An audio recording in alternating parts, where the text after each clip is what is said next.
Greetings. Let me get that. So, Okay, for those of you who have reached out and said that you want to subscribe but you don't have a YouTube channel, plot twist, you don't have to have a YouTube channel. All you need to subscribe is a Gmail account. Log in with your Gmail account on YouTube and then you can just hit subscribe. So anyway, today we're going to be talking about our top 5 favorite movies each, because we thought that would be fun to talk about. And ironically, we have a movie in common, which we both loved before we were even together, and then when we were together found out that we both loved this movie. So the movie we speak of is Coach Carter, and if you haven't seen it, you should see it. It's a movie about a... First of all, if you haven't seen it, where have you been? Yeah. Where is your life taking you? What path are you on? It's just so good. It's about a basketball team that basically is like in shambles, and they're just a hot mess, and the coach can't handle them anymore. So they bring in a coach. He like takes over. It's just great. I don't know. Yeah, so we're always just like randomly quoting this movie because it's just so quotable. And Brandon like knows how to do impressions from Timo Cruz. It's crazy. Like he sounds exactly like him. Do it. Let me remember. What's the one I always do? All right. Let me see if I can do it, because like when I start laughing, that's gonna mess me up. On the real, Hercules is weak, B, and y'all barely beat him. I think he's my favorite character in the movie is Timo Cruz. And what is your name, sir? I'm Timo Cruz, sir. Well, Mr. Cruz and Mr. Worm, what you should both know is we treat ourselves with respect. We don't use the word nigga. Are you some preacher, man? Because God ain't gonna do you no good in this neighborhood. Oh, I live in this neighborhood, sir. Sir, can you believe this uppity Negro? Sir. Sir, do you believe this uppity Negro? Sir.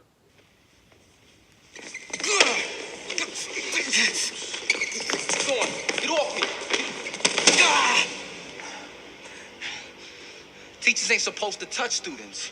I'm not a teacher. I'm the new basketball coach. Yo, I thought teachers weren't supposed to touch students. Not a teacher. I'm your new basketball coach.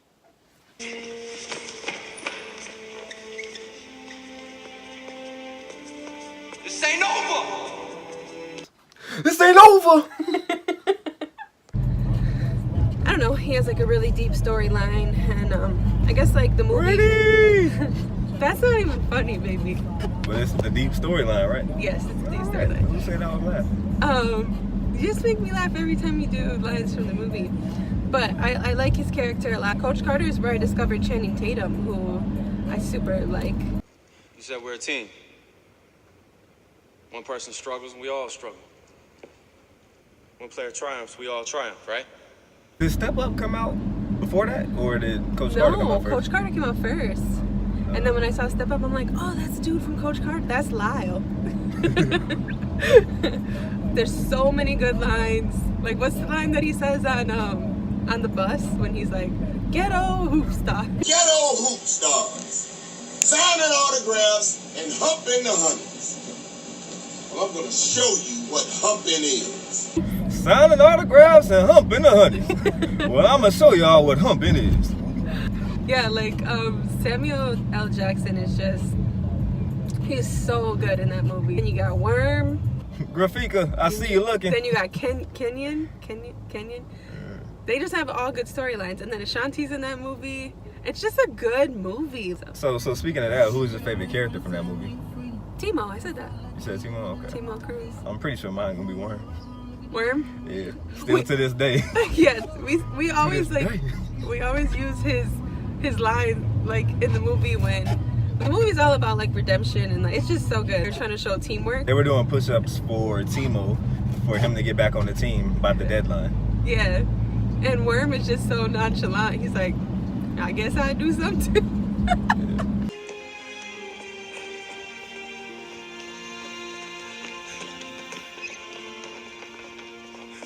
I do some too.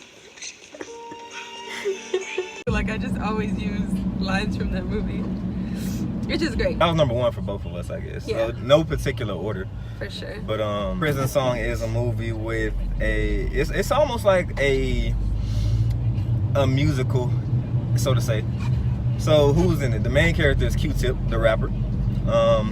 Fat Joe's in it. Mary J. Blige is in it. Bobito Garcia, if you guys remember him, he's in it. I think probably his claim to fame for like basketball fans, he was in NBA Street Volume 2, I want to say. Like, he was one of the narrators, Bobito Garcia. I feel like there's some other people I'm probably missing. But anyway, so it's about Elijah. That's Q-Tip. He ends up being an orphan, basically. Some things happen in his life. He ends up being an orphan. And don't give it away. Don't give it away. Right. Okay. Ends up being an orphan. Ends up going to prison. Sees one of his childhood friends there.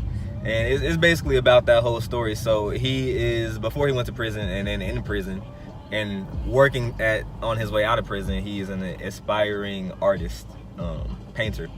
So painter, drawer, just painter, I think. So, and photographer too, I think. But he ended up painting his photographs.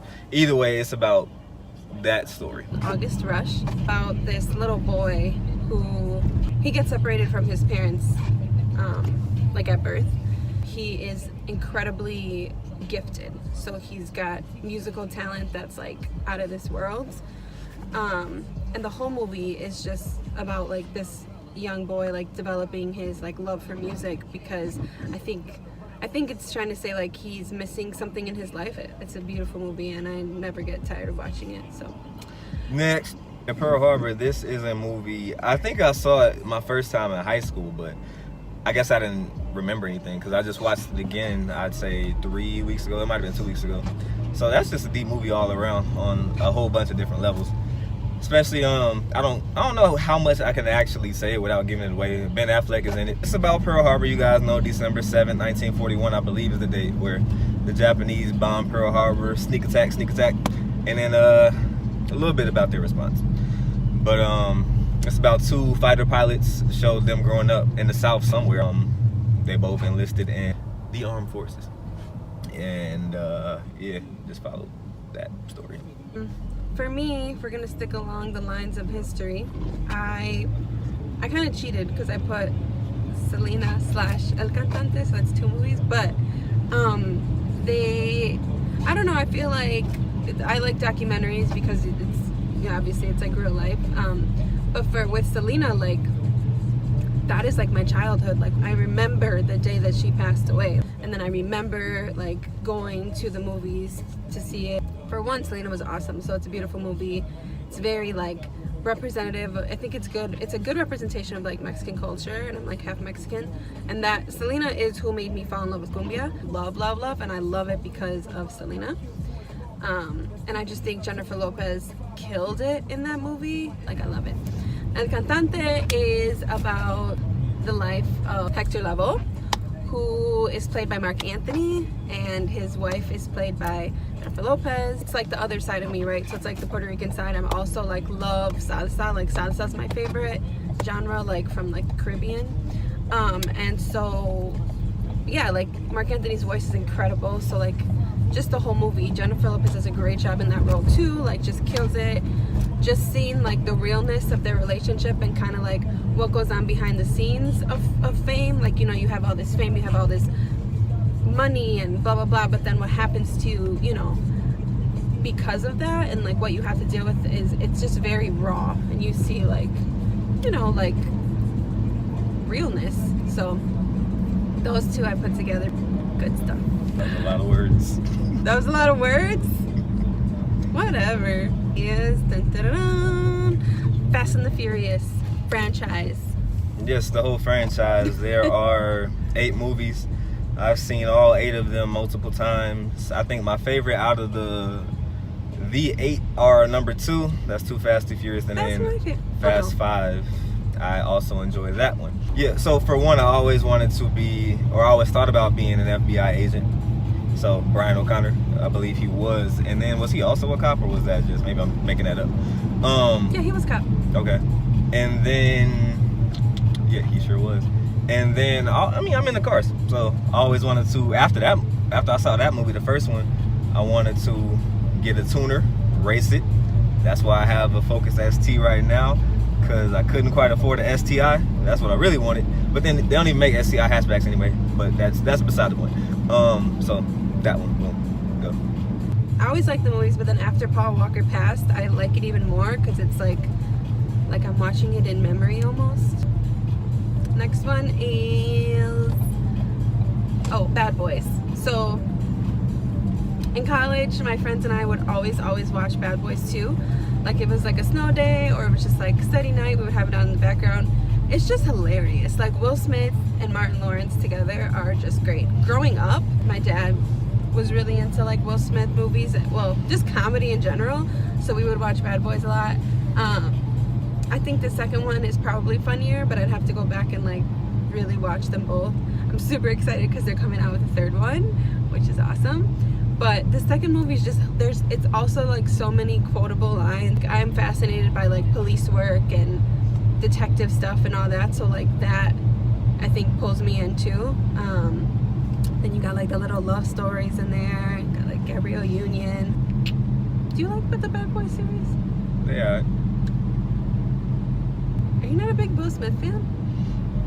Maybe not, but I mean I like certain movies. I Am Legend is I like that movie a lot.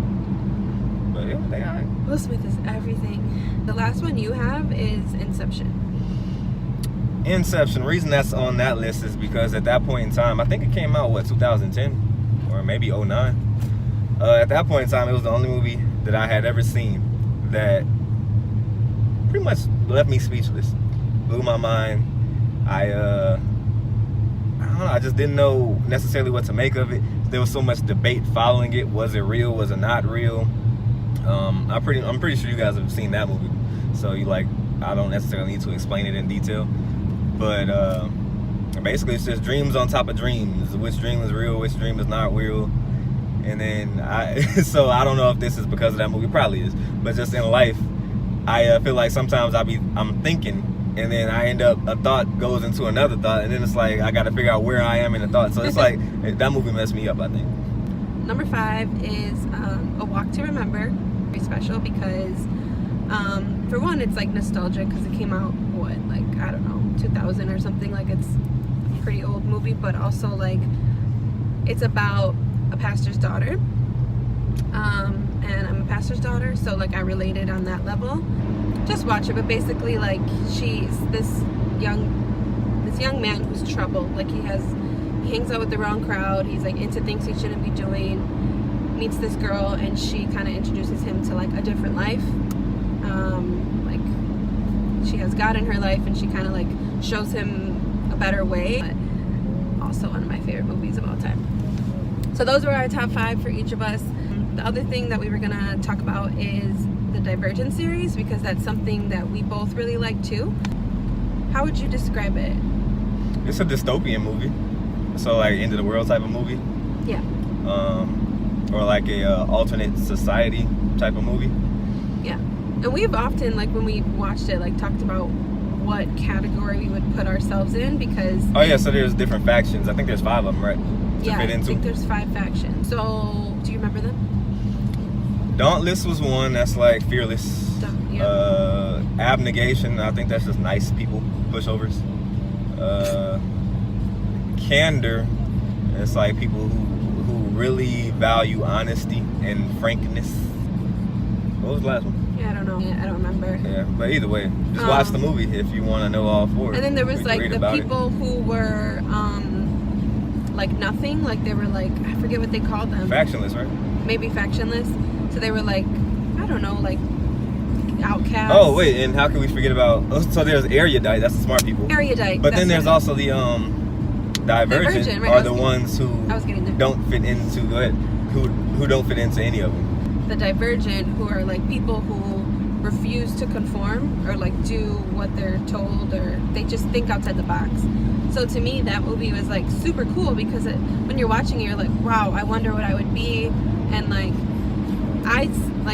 oftentimes I think both of us are not your typical, I don't know, fit in the box type of human. Like, So, And you know what's funny and we about were that? I both feel like I think everybody's I'd be gonna say this. that though. Yeah, maybe. I feel like everybody's gonna say I would be divergent because I don't fit there. I have a little bit of everything.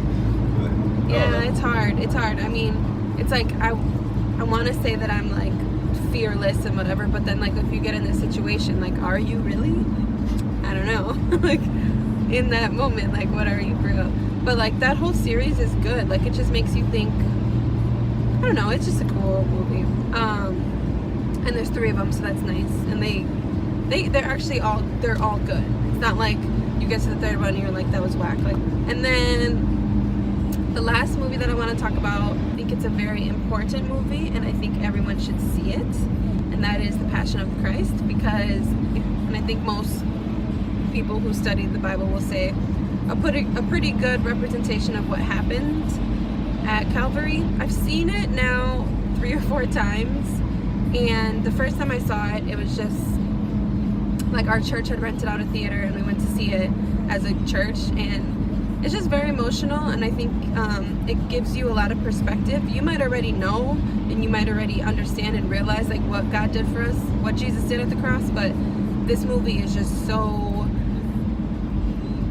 powerful. It's a good reminder, and it's beautiful because it shows God's love for us and commitment.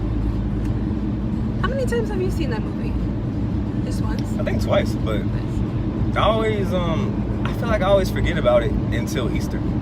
Yeah. But I also feel like I need to watch it now at an older age, because now I know and understand a lot more things that I did not at that point in time. We should watch it together. I know the first time I watched it, I just cried a lot. It's hard to watch. Like I had to turn away from it at certain, like when he's actually being crucified. It's very detailed, so I couldn't even see all of it. But everyone should watch that movie. Like it's something that we should all see for sure. All right, well, we're going to Hopefully sign we out. put you onto some movies, but you should tell us your favorite movies. And if we haven't seen them, we'll watch them. Don't forget to like, comment, share, and subscribe. See you on the next one.